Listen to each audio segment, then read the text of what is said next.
Oi pessoal, tudo bem com vocês? Hoje a gente vai dar início à disciplina de microbiologia, vão ser 4 encontros, tá bom? A gente encerra dia 17, mas vamos falar hoje sobre a introdução ao estudo da microbiologia, onde o que eu quero passar para vocês são as definições, a importância e os objetivos da microbiologia, onde a gente vai encontrar esses micro-organismos e um pouquinho da história da microbiologia. Qual é o conceito, né? Hoje a gente tem a microbiologia como o estudo dos micro-organismos. O que são esses micro-organismos? São seres vivos, mas seres pequenos que a gente não consegue visualizar a olho nu, ok? Então, aquele termo de micróbio está em desuso, a gente não usa mais. A gente vai falar micro-organismo. Na nossa natureza, dentro da biologia, a gente vai ter os seres extremamente pequenos, como os átomos, que medem de 0,1 nanômetro, até as sequoias, que são árvores gigantes que medem cerca de 100 metros.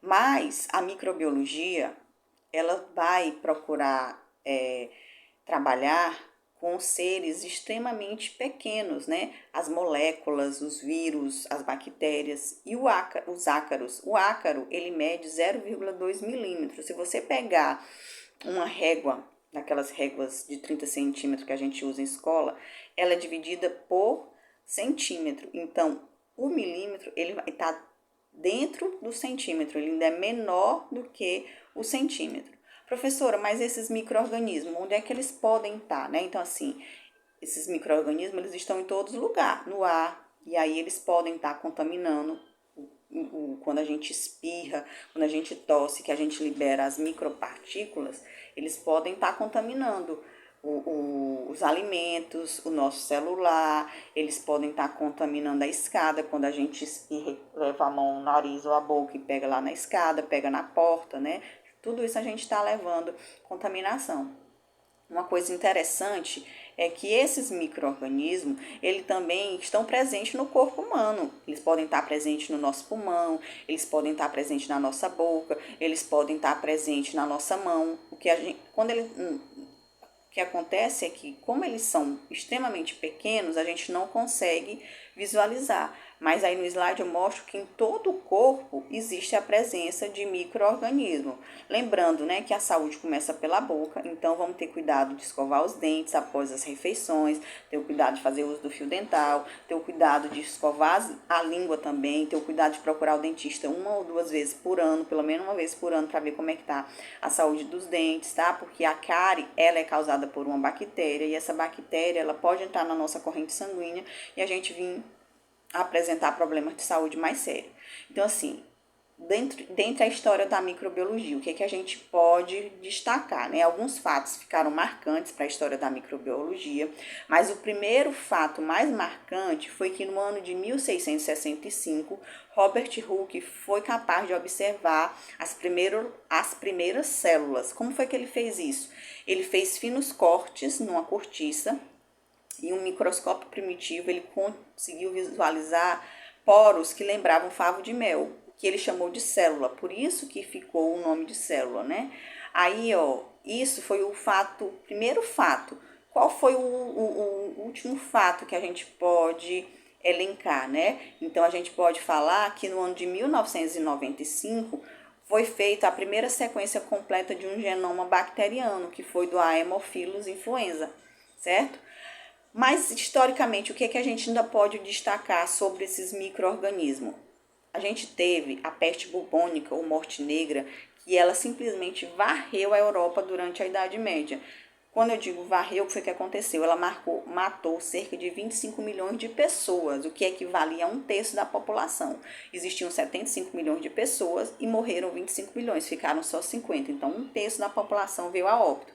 Professora, mas como é que era transmitida essa peste bubônica ou morte negra, né? Então, assim, ela era transmitida por ratos e pulgas que estavam infectadas pela bactéria. O nome dessa bactéria é Yersinia pestis, tá?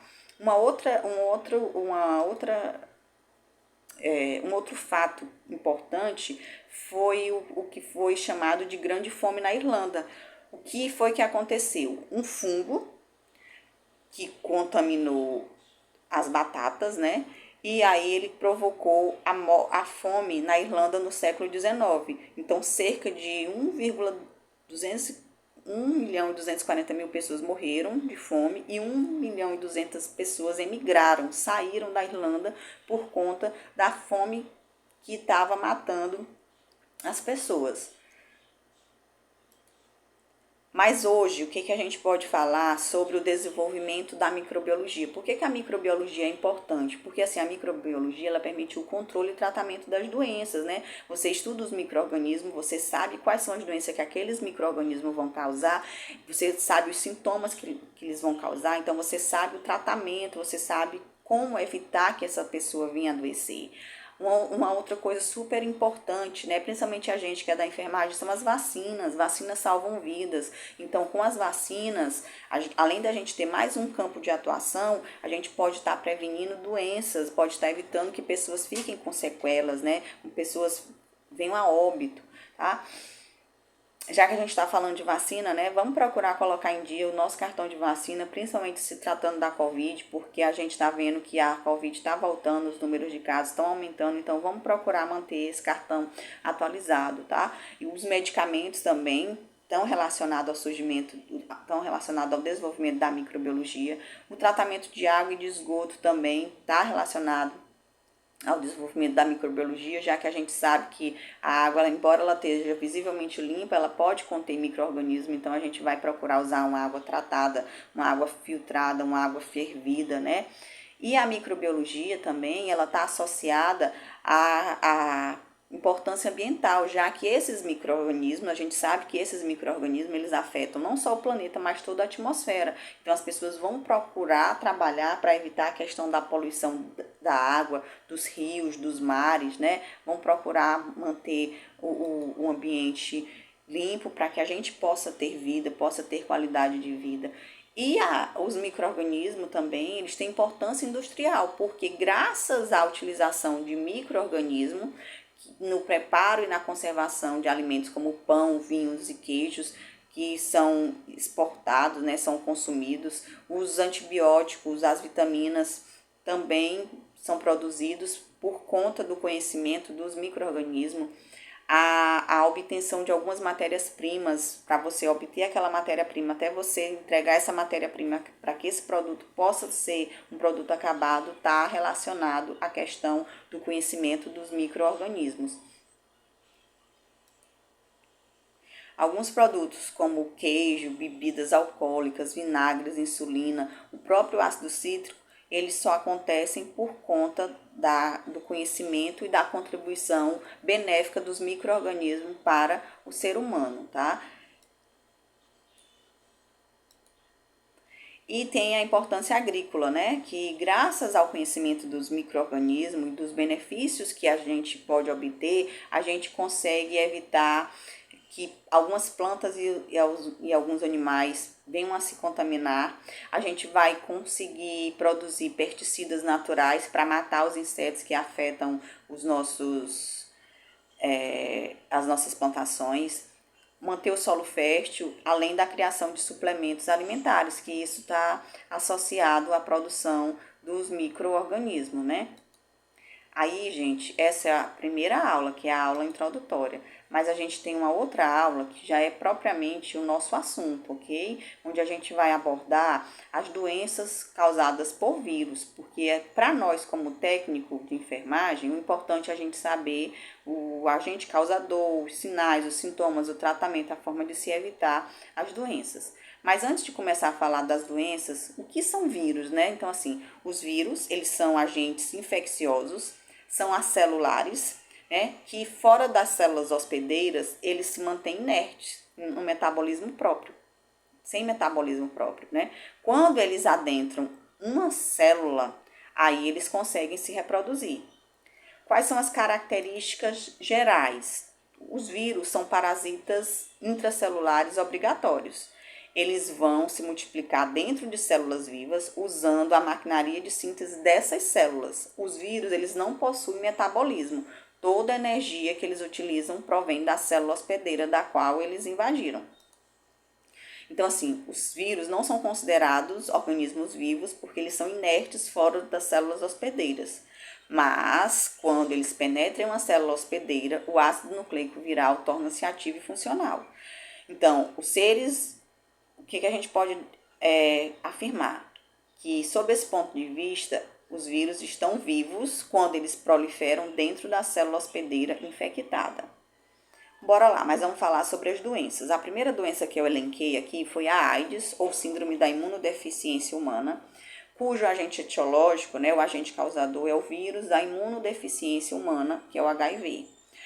Com relação à forma de transmissão, o que a gente tem que saber, né? Como é que a gente se contamina? Através dos líquidos corporais contaminados, infectados, sangue, esperma, secreção vaginal, leite materno. Lembrando que o vírus também ele é capaz de atravessar a placenta e infectar o feto. Quais são os sintomas? Febre, calafrio, dor muscular, náusea, vômito. Como é que a gente trata, né? A AIDS ela não tem cura.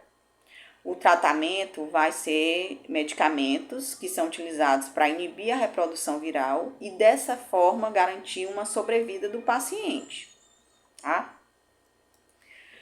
Como é que a gente evita a contaminação? Como é que a gente pode estar evitando, né? Educação sexual, lembrar que sempre as relações sexuais elas devem ser feitas com o uso do preservativo, principalmente quando você não tem um parceiro fixo, principalmente quando você tem vários parceiros, né? Quando você é solteiro e está querendo aí para as baladas, curtir a vida, mas procura reduzir o número de parceiros e procura fazer o uso do preservativo, tá? Os bancos de sangue, eles são orientados a utilizar agulhas descartáveis e o sangue que é obtido nesses bancos de sangue, eles são testados. Então, esse sangue é um sangue controlado. Não existe risco de contaminação pós-93. Até antes de 1993, poderia ser que isso tivesse acontecido. Mas, hoje em dia, não existe essa possibilidade. Os materiais cirúrgicos, os materiais odontológicos que penetram a pele, eles são lavados e são esterilizados. A responsabilidade é do técnico de enfermagem e do auxiliar de consultório dentário. Ele tem que fazer o serviço dele direitinho. E se você for um usuário de droga injetável, utilizar somente seringas descartáveis e não compartilhar com ninguém. No caso das mulheres, né, as mães que são soropositivas, elas são orientadas a evitar a amamentação. Essa criança, ela tem o direito de receber do Estado o alimento, uma fórmula láctea, para que ela não faça uso do leite materno. A característica principal do vírus HIV é que eles vão destruir, né, os linfócitos, e esses linfócitos eles vão ficar inativos, né? Eles não vão ser capazes de defender o nosso organismo. Então a pessoa ela vai ficar mais suscetível às doenças oportunistas, porque na realidade o paciente ele vai morrer normalmente em decorrência das doenças oportunistas. Professor, e quais são as principais doenças oportunistas que acometem um paciente soropositivo? A tuberculose, a candidíase, alguns cânceres e a pneumonia, ok?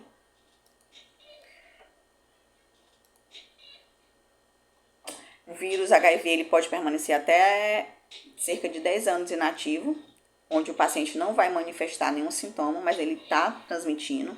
A ciência ainda não conseguiu descobrir o que faz com que esse vírus comece a se manifestar e fazer com que o paciente manifeste os sintomas da doença.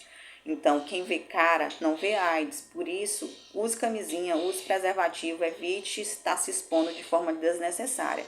Uma outra forma que nós, como profissionais de saúde, devemos ter o cuidado é da manipulação de objetos perfurocortantes, né? A gente tem que ter o cuidado de descartar agulhas, seringas, lancetas, bisturis na caixa de perfurocortante para evitar que a gente possa estar se machucando e vir a contrair o vírus HIV. Ok? Lembrar que qualquer paciente é um paciente potencialmente contaminado e está fazendo uso de luva para não estar, sempre que você for entrar em contato com as secreções corporais desse paciente. Com relação à dengue, a dengue ela é causada pelo vírus da dengue, né? A transmissão acontece através da picada da fêmea do mosquito, que pode ser do gênero Aedes aegypti, Aedes albopictus. Os sintomas principais são dores musculares, febre, cefaleia, sensação de areia nos olhos, né? Uma moleza, um mal-estar, ok? E existe também a forma hemorrágica, onde vão acontecer alterações do sistema da coagulação sanguínea, que vai provocar sangramentos na pele e em órgãos internos, o que pode levar à hemorragia. O tratamento da dengue é feito para aliviar os sintomas, lembrando que você vai tomar um analgésico se você tiver com dor, mas você deve evitar aspirina, porque vai interferir na coagulação sanguínea, tá bom? Como é que a gente se combate, né? Evitando os criadouros dos mosquitos, né? Objetos que possam acumular água parada, ter o cuidado de utilizar inseticidas, ter o cuidado de usar repelentes, colocar telas nas janelas para estar evitando a invasão dos mosquitos. Mas os sintomas da dengue é a febre alta, dor nos olhos, dor de cabeça, a falta de apetite, dor nas articulações e manchas vermelhas que vão aparecer na pele. Outra doença que a gente vai falar, que também é causada por vírus, que ela é uma doença prevalente na infância, é a catapora ou a varicela, onde o agente etiológico é o vírus da varicela zoster, tá? E a transmissão vai ser através das vias aéreas. A catapora, ela causa febre, né? Causa mal-estar. Vai aparecer as exantemas, tá? As erupções avermelhadas na pele. E a criança vai se queixar de prurido, que é a coceira. Como é que é feito o diagnóstico, né? Então, assim, normalmente não é preciso fazer um exame laboratorial, só através da consulta da clínica o médico consegue fechar o diagnóstico. Quando a criança é saudável, ela vai fazer apenas o tratamento sintomático, ela vai tomar o remédio para coceira ou prurido, vai tomar o remédio para febre, o remédio para dor de cabeça, e o próprio organismo vai ser capaz de conseguir eliminar esse vírus. A gente tem como evitar que essa criança venha a desenvolver a catapora? Sim, através da vacinação, que ocorre na infância. E no caso das pessoas adultas que não são vacinadas, essas devem evitar o contato com as pessoas contaminadas. Fora a catapora, uma outra doença que é bem prevalente na infância é o sarampo, que também tem as mesmas formas de transmissão, causa sintomas como febre alta, tosse seca e o aparecimento de manchas, tá? O tratamento, você vai fazer a medicação para aliviar o sintoma que aquela criança está apresentando naquele momento. Lembrando que o próprio sistema imune vai ser capaz de debelar esse vírus. Existe a vacinação, que é feita na infância, que protege contra o sarampo, tá?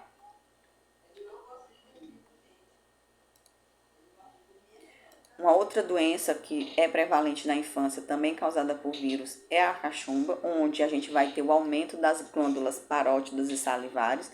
A cachumba também ela é chamada de papeira. A cachumba ela pode ter uma complicação, já que ela pode acometer o sistema nervoso e os testículos, tá bom? No caso do acometimento dos testículos, essa criança, quando se tornar adulto, pode ter dificuldades para vir a ter filhos. Se descer só para um dos testículos, pode ser que ela ainda consiga ter filhos, mas se descer para os dois, ela não vai conseguir ter filhos. Também tem como se evitar através da vacinação. A criança está com cachumba, você vai tratar o que ela está sentindo. A febre, dá o remédio para febre, está com dor, remédio para dor, procurar deixar a criança em repouso, hidratar, dar muito líquido, fazer um alimento que ela consiga engolir, para que ela não possa ficar mais debilitada ainda. Falando ainda sobre doenças causadas por vírus, a gente não pode deixar de falar da herpes oral, tá bom? Onde a gente tem dois tipos de herpes. A herpes oral, ela é transmitida pelo vírus herpes simples do tipo 1. E a forma de transmissão vai ser do contato pessoa a pessoa ou objetos contaminados com o vírus. Quais são os sintomas, professora? Vai aparecer uma bolha, ou depois que essa bolha rompe, vai aparecer uma ferida no tecido epitelial dos lábios. Interessante é que 90% da população ela tem o vírus, só que a maioria das pessoas são assintomáticas. Ela tem o vírus, mas ela não tem sintomas. Mas elas estão transmitindo, tá? E o que acontece? Como é que esses sintomas vão aparecer? Porque ela é uma doença que ela não tem cura, ela vai e volta. Quando a pessoa passa por uma situação de nível elevado de estresse, quando a mulher está perto de menstruar, que tem aquela alteração hormonal, quando você se expõe muito ao sol, você pode vir a apresentar os sintomas. Como é que a gente trata? Existem pomadinhas que elas são tomadas para aliviar, além do uso de medicamentos. Lembrando que tem que ser prescrito pelo médico. Como é que eu evito? Né? Evitando entrar em contato com pessoas contaminadas. E também evitando estar compartilhando copo, talher. E as meninas, né? Uma dica, não compartilhem batom. Batom é de uso individual, ok?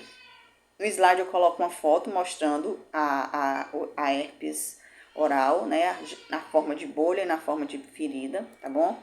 Mas, professora, a senhora falou que tem 2 tipos de herpes, qual é o outro? É o herpes genital, gente. O herpes genital é causado pelo vírus herpes simples, tipo 2, que vai acontecer a transmissão através do contato sexual. Quando a pessoa tem relação sexual desprotegida com uma pessoa contaminada, vai aparecer uma bolha. Essa bolha vai causar um ferimento. Esse ferimento vai liberar uma secreção, né, um líquido viscoso que contém o vírus. Então, onde é que vai aparecer essa bolha ou esse ferimento? Na base do pênis, na região externa da vagina. Professora, e dói? Dói, causa dor, causa prurido, que é a coceira, causa ardor, causa dificuldade para urinar, tá? A pessoa pode ter febre, pode ter dor de cabeça. Tem tratamento? Tem. O médico vai prescrever um medicamento para a pessoa tomar e ele também vai prescrever uma pomadinha para passar no local para alívio da dor. Como é que a gente deve agir durante a crise, né? Quando se está em crise, a pessoa deve evitar ter relação sexual. E quando ela não tiver, ela deve utilizar sempre o preservativo para não estar contaminando o parceiro, tá? Uma outra doença causada por vírus que acomete a região genital é o HPV. A doença é causada pelo vírus do HPV. A transmissão vai acontecer através do contato sexual. Os sintomas, né, são lesões que futuramente vão causar o câncer no colo uterino, além do aparecimento de verrugas, que lembram uma crista de galo, que vai acometer os órgãos genitais, tanto masculino quanto feminino. O que acontece? Que as mulheres, elas não têm o hábito de se olhar, a grande maioria das mulheres. O homem, como ele tem um órgão externo, ele acaba manipulando esse órgão, né? Ele tem o hábito de pegar no órgão genital dele e ele consegue visualizar. A mulher, ela já não vai conseguir visualizar. Por essa dificuldade em estar olhando, de não ter esse hábito, e pelo fator desse vírus ficar latente por vários anos, ela pode deixar passar despercebido. Então, como é que a gente deve fazer, né? O que a gente pode estar fazendo? Primeiro, o uso do preservativo. Segundo, procurar realizar a citologia, porque com a citologia você vai conseguir diagnosticar precocemente qualquer lesão no útero. E quando a gente vai fazer a citologia, a gente olha a parte externa da genitália feminina, então a gente vai observar se tem a presença de verruga ou não. Professor, e como é que é feito o tratamento? Se tiver as lesões, tem que fazer a retirada através dos procedimentos cirúrgicos, tá? Com relação à hepatite, né? A gente tem mais de um vírus que causa hepatite, mas a gente tem a hepatite A, que a hepatite A, ela é normalmente também uma doença prevalente da infância. A contaminação vai ocorrer através da ingestão da água ou de alimentos contaminados com o vírus. Quais são os sintomas da hepatite, né? O sufixo it, gente, ele significa inflamação. Então, hepatite é a inflamação do fígado.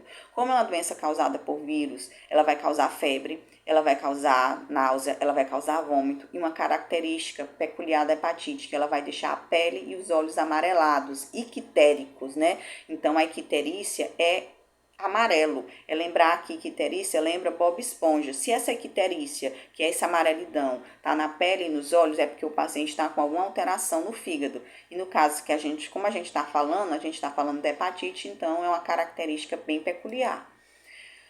Como é que é feito o tratamento? O médico vai prescrever medicações para aliviar o sintoma. Tá com náusea? Toma um remedinho para náusea. Tá com febre? Um remedinho para febre. Ok? O próprio sistema imune, ele consegue eliminar o vírus, principalmente quando ela acontece na infância, porque é uma doença prevalente da infância, principalmente quando é uma criança saudável. Qual é a forma de se evitar a hepatite? Educação sanitária e saneamento básico. Gente, Vai ao banheiro, tem que lavar as mãos. Vai comer, tem que lavar as mãos. Vai preparar os alimentos, tem que lavar as mãos. Você mora num local que não tem água corrente, você tem que ter o cuidado de sempre, essa água não chega pela torneira, você tem, mais ainda é que você tem que ter o cuidado de colocar essa água no filtro, de ferver essa água, de não usar essa água sem filtrar e sem ferver. Vai consumir um alimento que é para ser consumido com casca, lava bem essa casca. Vai comer uma maçã, né? Uma maçã, uma goiaba, uma manga, lava bem essa fruta para que você não esteja ingerindo esse vírus, ok? E a gente tem as hepatites B e C, né, que são causadas, a hepatite B é causada pelo vírus da hepatite B e a hepatite C pelo vírus da hepatite C. Como é que ocorre a transmissão? Com o sangue de pessoas contaminadas e também pelo contato sexual, além do compartilhamento de seringas. Então, se você faz uso de alguma seringa, usou, descarta, não compartilha seringa. Transfusão de sangue, pode acontecer a contaminação? Poderia. Hoje em dia esse sangue é testado. O sangue só é doado, né? Só é compartilhado depois do teste, tá? E, mais uma vez, relação sexual só com o uso do preservativo, tá bom? Quais são os sintomas, professora? Icterícia, inflamação do fígado, dor de cabeça, dor no corpo, náusea, vômito, tudo isso são sintomas relacionados à hepatite. Como é que eu trato a hepatite B ou C? Com medicação, tá? A hepatite B ela pode ser prevenida com a vacina, né? A hepatite C a gente ainda não tem, e a hepatite C ela pode evoluir rapidamente com um quadro de cirrose, então lembrar de sempre ter, que for ter relação sexual, fazer uso do preservativo, não compartilhar a seringa e não compartilhar aparelho de barbear, escova de dente, qualquer coisa que possa provocar sangramento, senão vai dividir, é individual, ok?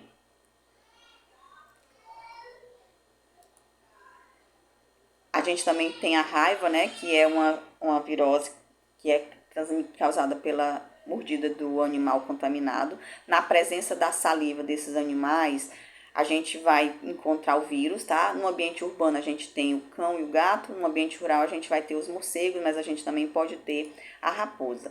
Quais são os sintomas no animal? Aumento da salivação, a questão da agressividade que vai se tornar excessiva. Então, assim, aquele animal que era um animal dócil, que era um animal carinhoso, de repente ele vai se tornar arredio. Essa salivação também vai vir acompanhada de uma incapacidade de deglutição, ele não vai conseguir engolir, então ele não vai conseguir comer, ele não vai conseguir beber. E a encefalite, que é a inflamação do encéfalo, e vai acabar fazendo com que esse animal venha a óbito. E no homem, né, no ser humano que foi mordido, o homem pode apresentar insônia, vai apresentar dor de cabeça, vem a presença da salivação também, vem a presença da febre, ele vai ter uns espasmos dos músculos da glote, que vai causar uma dificuldade de deglutição, ok? Então, o que a gente pode fazer? Vacinar os animais domésticos. Anualmente é feita a vacina e esses animais devem ser vacinados. E os seres humanos que são mordidos ou atacados, eles também devem procurar um hospital de referência para estarem fazendo a vacina. Observa o animal durante uma semana, mas também tem que tomar a vacina, tá? Outra doença que tinha sido considerada erradicada, mas por conta da falta de adesão à vacina pode estar voltando, né? É a poliomielite. Gente, a poliomielite ela é causada pelo vírus, pelo poliovírus, tá? Que é o vírus da paralisia infantil. A forma de transmissão é através da ingestão de água e alimentos contaminados com o vírus, além do contato pessoa a pessoa. Então, as cuidadoras de criança, professoras de creche, educação infantil, que tem que, muitas vezes, ficar próximo de criança, levar essa criança para o banheiro, lavar essa criança depois que ela faz o número 2, podem ficar propensos a se contaminar. Quais são os sintomas? Esse vírus ele tem uma predileção pelo sistema nervoso. Ele vai se multiplicando e vai destruindo os neurônios, o que vai causando a paralisia dos membros, né? Começa pelas pernas, mas vai subindo, tá? Então, assim, como é que se previne? Tem a vacina, tem que tomar a vacina. Anualmente tem que fazer a vacinação dessas crianças, até porque a gente está vendo a invasão dos venezuelanos. E esses venezuelanos, junto com ele, eles trazem as doenças, porque lá na Venezuela não existe um programa de vacina como aqui, tá? A gente não pode deixar de falar da rubéola, tá bom? A rubéola, ela também é transmitida através das vias aéreas respiratórias. E os sintomas são manchas vermelhas que aparecem na pele. Elas podem vir acompanhadas de febre, dor de cabeça, já que é uma virose. Qual é o grande problema da rubéola? são as mulheres grávidas, porque o vírus tem a capacidade de atravessar a barreira placentária e com isso ele vai infectar o feto, podendo causar cegueira, surdez e retardo mental. Numa pessoa adulta, né, você vai tratar, o tratamento vai ser paliativo, você vai tratar o que a pessoa está descrevendo naquele momento. Voltando para as mulheres grávidas, ver como é que está a situação do cartão vacinal dessa gestante, realizar um pré-natal bem feito, né? E todas as mulheres que estão no período fértil, mas que ainda não se vacinaram ou não tiveram a rubéola, vá para a sala de vacina para tomar vacina, porque o problema não é você adoecer, o problema é você engravidar e durante a sua gestação você ter a rubéola e o seu bebê nascer com algum tipo de sequela, ok? Para fechar, gente, a gente vai falar sobre a gripe, né? Que é causada pelo vírus influenza. Esse vírus ele tem várias alterações, mutações. A forma de transmissão é através das vias aéreas, né? Quando a gente fala, quando a gente tosse, quando a gente espirra, do contato com objetos que possam estar contaminados com o vírus, contato pessoa a pessoa, quando a gente beija, quando a gente abraça. Quais são os sintomas, né? Febre, dor de cabeça, dor muscular, calafrio. Como é que a gente trata? A gente vai tomar medicamentos para aliviar o sintoma. Um analgésico para dor de cabeça, um antitérmico para febre, ok? Procurar se hidratar, procurar se alimentar, como a gente viu, ingerir muita proteína, tomar muita vitamina C para poder estar ajudando o organismo a se recuperar rapidamente. Evitar ficar com pessoas infectadas, evitar ficar muito tempo em períodos, em ambientes fechados, procurar tomar a vacina, que a vacina é anual, né? Mais uma vez, quem ainda não completou o esquema da Covid, bora completar, porque a Covid está voltando, tá bom? A vacina, ela evita que a pessoa tenha forma grave, que a pessoa morra, que a pessoa precise de hospitalização. E também, fechando aqui, né, a gente não pode deixar de falar da vacina H1N1, aliás, da gripe H1N1, que também é causada pelo vírus da influenza H1N1. É uma mutação do vírus da gripe, só que ele é bem mais forte do que a gente está acostumado. A forma de transmissão é a mesma da gripe comum, só que os seus sintomas são mais fortes, bem repentinos, e se a pessoa não for tratada logo, ela pode vir a óbito, ok? Então, gente, era mais ou menos isso. Qualquer dúvida no PV, no próximo sábado a gente tem aula presencial. Eu vou colocar uma atividade no grupo para vocês responderem. Não precisa destacar, eu vou dar o visto no caderno. Beijo, até a próxima.